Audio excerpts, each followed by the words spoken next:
conducted at approximately 11:38 Wednesday morning, weather permitting. If this had been an actual emergency weather situation, the warning alarm would have been followed by an actual watch or warning. Reception of this broadcast and the warning alarm will vary at any given location.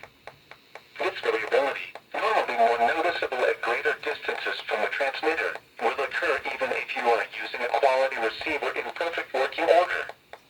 To provide the most consistent warning service possible, the warning alarm will normally be activated for warnings in selected watches within a 40-mile radius of Columbus.